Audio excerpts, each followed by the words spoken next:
ناظرین اکرام، ایک بہترین عمل یہ ہے کہ جب آپ رات میں سونے کا ارادہ کریں، بستر پر چلے جائیں،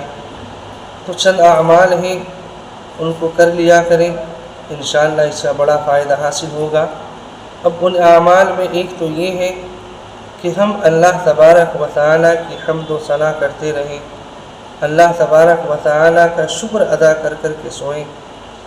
اور شکر ادا اس بنا پر کرنا ہے کہ اللہ تعالیٰ نے جو پورے دن میں ہمیں بے شمار نعمتوں سے نوازا، بے شمار نعمتیں ہم کو عطا کی، ان نعمتوں کے عطا ہونے کے بعد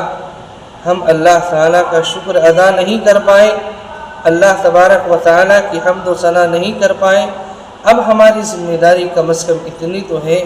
کہ ہم بستر پر سونے سے پہلے اللہ تبارک و تعالیٰ کی حمد و ثنا کرتے رہیں کہ اللہ تعالیٰ نے کتنی نعمتیں ہمیں دی پورے دن کے اندر،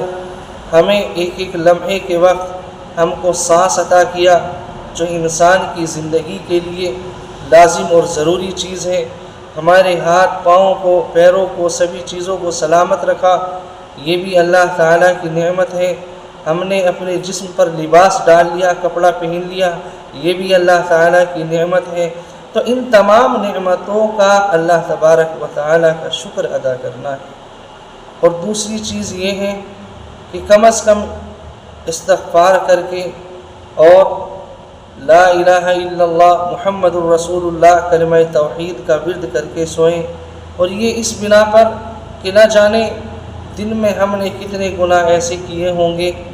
کہ جن گناہوں کی وجہ سے ہمارے اوپر نحوست چھائی ہوئی ہوگی،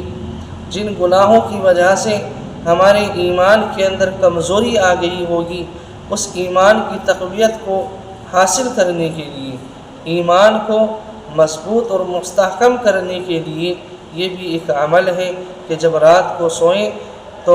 کلمہ توحید لا الہ الا اللہ کا ورد کر کے سوئیں، استغفار کر کے سوئیں، اور جو بھی دعائیں مسنون دعائیں ہیں ان دعاؤں کو پڑھ کر سوئیں۔ اللہ تبارک و تعالی مجھے بھی، آپ کو بھی، تمام لوگوں کو توفیق عطا فرمائیں،